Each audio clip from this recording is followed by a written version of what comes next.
ওই দেখ দিদি, পালকি করে নতুন বউ যাচ্ছে রে। হ্যাঁ রে বল, দেখতে যাবি? চল কাছে গিয়ে দেখি নতুন বউকে কেমন দেখতে লাগছে।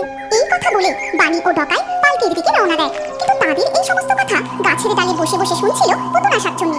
মামা, তাই তো, কেমন সুন্দর পালকি চড়ে বউ চলেছে। আমিও দেখবো, আমিও দেখবো। এই কথা বলে পুতুনা শাকচুন্নি সেই গাছ থেকে উড়ে চলে যায় পালকিতে থাকা বউকে দেখতে। বাবা, কত ঢাক ঢোল কাঠি বাজিয়ে বউ চলেছে, কি মজা। কত দূর যায় দেখি তো। এরপর পালকি এসে একটা বড় বাড়ির উঠানে থামে। আর সেই উঠানের পাশেই ছিল এক মস্ত তেঁতুল গাছ। সেই গাছেই শাকচুন্নি এসে বসে পড়ে। বেশ মজা তো। আজ থেকে আমি এই তেঁতুল গাছেই থাকবো। আর ওই নতুন বউকে দেখবো ও কেমন সুন্দর করে সংসার করে। বউটাকে কি মিষ্টি দেখতে হয়েছে। এরপর বেশ কিছুদিন কেটে যায়। নতুন বউ তার নতুন সংসারে সকলকে মানিয়ে নিয়ে সংসার করার চেষ্টা করে। কিন্তু অসহ্য এই অজপাড়াগার ড্যাডি যে কি দেখে আমাকে বিয়ে দিল কি জানি। এখানে না আছে কোনো সিনেমা হল, না আছে কফি শপ, না আছে শপিং মল। ডিসগাস্টিং। আমি এখানে কিছুতেই থাকতে পারবো না। একটা কিছু ছোট করে এখান থেকে আমাকে পালাতেই হবে। ওদিকে তখন শ্রীলেখার শাশুড়ি শ্রীলেখার ঘরে এসে বলে, এই তো বৌমা, তুমি ঘরেই রয়েছো। বলছিলাম তোমার শ্বশুর মশাইকে একটু চা বানিয়ে দিয়ে এসো তো মা। আমি ঠাকুর ঘরে যাচ্ছি, ঠাকুরকে একটু জল বাতাসা দিয়েই চলে আসবো। খোকা আবার কাজে বেরোবে তো। এই কথা বলি শ্রীলেখার শাশুড়ি ঘর থেকে চলে যায়। আর শ্রীলেখা যায় চা করতে।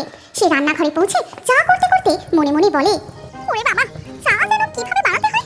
ও হ্যাঁ, মনে পড়েছে, ইউটিউবে যা রেসিপিটা দেখে নি। ও দূর দূর, ইন্টারনেটটাও চলছে না।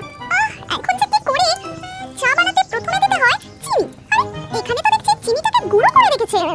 যাক বাবা, এটাই একটু বেশি করে দিয়ে দিই। শ্রীলেখার চা করা হয়ে গেলে সে শ্বশুর মশাইকে গিয়ে চা দেয়। আর শ্বশুর মশাই সেই চা মুখে দিতেই শিগগিরি একবার ঘরে এসো। কি হলো গো, অমন চিৎকার করে ডাকছো কেন? বলছি বৌমাকে ভালো করে সবকিছু দেখিয়ে দিতে পারো না? আর বৌমা চায়ে চিনির বদলে নুন দিয়েছে যে। হায় হায় হায়, এ কি কাণ্ড! এইভাবেই চলে শ্রীলেখার সংসার। সে কোনো কাজই ঠিক করে করতে পারে না। তার স্বামী দীপককে জল দিতে গিয়ে জলের গ্লাস উল্টে ফেলে, কখনো রান্না করতে গিয়ে তরকারি পুড়িয়ে ফেলে, কখনো আবার তরকারিতে নুনের বদলে এক গাদা চিনি দিয়ে রাখে। ধুর বাবা, সারাদিন কাজ করতে করতে আমার হাত পা একেবারে ব্যথা হয়ে গেল। আমি এখানে কিছুতেই থাকবো না। আমাকে কোনো না কোনো ছোট করে এখান থেকে পালাতেই হবে। আর এই সমস্ত কিছু তেঁতুল গাছের ডালে বসে বসে দেখতে থাকে পুতুনা শাকচুন্নি। বোঝো ঠেলা, নতুন বউয়ের কাজকর্ম দেখো। কেউ সংসার করতে চেয়ে সংসার পায় না, আর কেউ সংসার পেয়ে তা গুছিয়ে করতে পারে না। হায় কপাল। সেই দিনই রাতে শ্রীলেখা তার স্বামী দীপককে জানায়, বলছিলাম আমার না শরীরটা একদম ভালো নেই। শহরে গিয়ে একটা বড় ডাক্তার দেখাতে হবে। আর কিছুদিন না বিশ্রামেরও দরকার। তাই আমি ভাবছিলাম কিছুদিনের জন্য বাপের বাড়ি থেকে আসবো। আচ্ছা বেশ, কালকে আমি তোমাকে তোমার বাপের বাড়ি পৌঁছে দিয়ে আসবো। না না, তোমাকে আর কষ্ট করে যেতে হবে না। একটা গরুর গাড়ি ডেকে দিও, আমি একাই চলে যাব। এরপর সকাল হতে শ্রীলেখা তার বাপের বাড়ির উদ্দেশ্যে রওনা দেয়। আর এই সমস্ত কিছু তেঁতুল গাছের মগ ডালে বসে বসে দেখতে থাকে পুতুনা শাকচুন্নি। বাবা বাবা, এই তো সুযোগ। এইবার আমি আমার মনের স্বাদ পূরণ করব। যতদিন না ওই বউ বাপের বাড়ি থেকে ফিরছে, আমি এই বাড়ির বউয়ের ছদ্মবেশ ধরে সংসার করব। যেমন বলা তেমন কাজ। কোনো রকমে সেই দিনের রাতটা কাটিয়ে পরের দিন সকালবেলা হতেই পুতুনা শাকচুন্নি দীপকের স্ত্রী শ্রীলেখার রূপ ধরে তাদের বাড়ি এসে হাজির হয়। মা মা, আমি শ্রীলেখা, আমি ফিরে এসেছি মা। এ কি বৌমা, তুমি কালকেই বাপের বাড়ি গেলে আর আজই চলে এলে? হ্যাঁ মা, আমার ওখানে থাকতে না ভালো লাগলো না, তাই চলে এলাম। তা বেশ করেছো মা, এসো এসো ঘরে এসো। এরপর থেকে পুতুনা শাকচুন্নি বেশ মনের আনন্দে দীপকের বাড়িতে থেকে সংসার করতে শুরু করে। এবং দীপকের মা যখন যা করতে বলে সে চটজলদি সব কাজ করে ফেলে। বলছিলাম বৌমা, তোমার শ্বশুর মশাই বাজার থেকে না অনেক রকম মাছ এনেছেন। তুমি কি রান্না করতে পারবে? আপনি নিশ্চিন্তে ঘরে গিয়ে বসুন মা, আমি সমস্ত কিছু রান্না করে আপনাদের খেতে যাচ্ছি। এই কথা শুনে শ্রীলেখার শাশুড়ি সেখান থেকে চলে যেতেই শাকচুন্নি তার আসল রূপ ধারণ করে। তারপর উনুনে হাঁড়ি চাপিয়ে কাঠে আগুন জ্বালিয়ে একটা মন্ত্র পড়ে। গিলি গিলি গিলি গিলি ছু, ফু ফু ফু, এই হয়ে গেল ভাত রান্না। গিলি গিলি গিলি গিলি ফু, এই হয়ে গেল সব রকমের মাছ রান্না। তারপর সে সমস্ত খাবার থালায় সাজিয়ে শ্বশুর মশাই ও শাশুড়ি মাকে খেতে দিতে যায়। এ কি গো বৌমা, এত তাড়াতাড়ি তোমার সব রান্না হয়ে গেল? হ্যাঁ মা, হয়ে গেল। এবার খেয়ে বলুন তো কেমন রান্না হয়েছে। এমন ভাবেই বেশ কিছুদিন কেটে যায়। শাকচুন্নিও মনের আনন্দে দিন কাটাতে থাকে। শ্রীলেখার শ্বশুর শাশুড়ি দীপকও বেশ খুশি হয়। তারপর হঠাৎ একদিন বুঝলে বৌমা, আমি তো সব জায়গায় তোমার খুব প্রশংসা করি। তোমার রান্নার প্রশংসা শুনে না গ্রামের সব বউরা আমায় ধরেছে নিমন্ত্রণ করে তোমার হাতে রান্না খাওয়াতে হবে। তাতে কি হয়েছে মা? আপনি সকলকে নিমন্ত্রণ করুন, আমি সবার জন্য নানান রকমের রান্না করে দেব।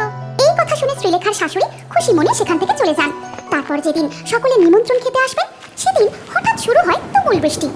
এই দেখেছো কাণ্ড বৌমা, আজকেই যত বৃষ্টি করতে হলো, রান্না যে হবে তা সব কাঠ তো গেল ভিজে। এবার কি হবে? আপনি এত কেন ভাবছেন মা? আপনি ঘরে গিয়ে বসুন, আমি সমস্ত ব্যবস্থা করে এখনই আসছি। তারপর সে উনুনের উপর হাঁড়ি চাপিয়ে উনুনের ভেতর নিজের পা ঢুকিয়ে দিয়ে আগুন জ্বালিয়ে রান্না করতে শুরু করে। আর কিছুক্ষণ পর তার শাশুড়ি রান্নাঘরে আসতেই এই সব দেখে, ও মা গো, দীপক কাকে বিয়ে করে এনেছি গো? এই যে এক শাকচুন্নি, যাই দীপককে গিয়ে জানাই। ততক্ষণে দীপকও সেখানে এসে পৌঁছায় আর এই সমস্ত কিছু দেখে, মা, কাউকে কিচ্ছু বলো না, তুমি ঘরে গিয়ে বসো, আমি এক্ষুনি আসছি। এরপর দীপক সোজা চলে যায় এক তান্ত্রিক বাবার কাছে এবং তাকে গিয়ে সমস্ত কথা খুলে বলে। আমি কাকে বিয়ে করলাম বাবা? শেষকালে এক শাকচুন্নির সঙ্গে আমার বিয়ে হলো, আপনি রক্ষা করুন। ওরে বাবা, বলিস কি? চল তো গিয়ে দেখি। তোর বাড়ির উঠোনে বসে একটা যজ্ঞ করলেই আমি সব বুঝতে পারবো। সমস্ত কিছু শোনার পর তান্ত্রিক দীপকের বাড়ি এসে তাদের উঠোনে সেই তেঁতুল গাছের তলাতেই বসে যজ্ঞ করতে শুরু করেন। আর ওদিকে তখন শাকচুন্নি, কেমন করছো গো আমার সাথে? ছেড়ে দাও আমায়, আমার খুব কষ্ট হচ্ছে গো। এই কথা বলতে বলতে পুতুনা শাকচুন্নি উঠানে চলে আসে। কে তুই? কি তোর পরিচয়? এই বাড়িতে কেন ঢুকেছিস? আমি পুতুনা শাকচুন্নি, বেঁচে থাকতে আমার খুব সংসার করার শখ ছিল, বিয়েও হয়েছিল, কিন্তু শাশুড়ির অত্যাচারে বেশি দিন আর সংসার করা হয়নি। তারপর মরে শাকচুন্নি হয়ে গেছি। যা করেছিস করেছিস, এইবার এই বাড়ি ছেড়ে, এই গ্রাম ছেড়ে তুই চলে যা, নইলে। না না, আমাকে আর কষ্ট দিও না, আমি এই বাড়ি ছেড়ে গ্রাম ছেড়ে এখনই চলে যাচ্ছি। এই কথা বলে পুতুনা শাকচুন্নি হুশ করে উড়ে সেই বাড়ি ছেড়ে একেবারে চলে যায়। ও দীপক, আর দেরি করিস না বাবা, তুই যেভাবেই হোক তুই তোর ওই না কুচু বউকেই ফিরিয়ে নিয়ে আয়। আমি ঠিক ওকে এই সংসারের সব কিছু শিখিয়ে পড়িয়ে দেব।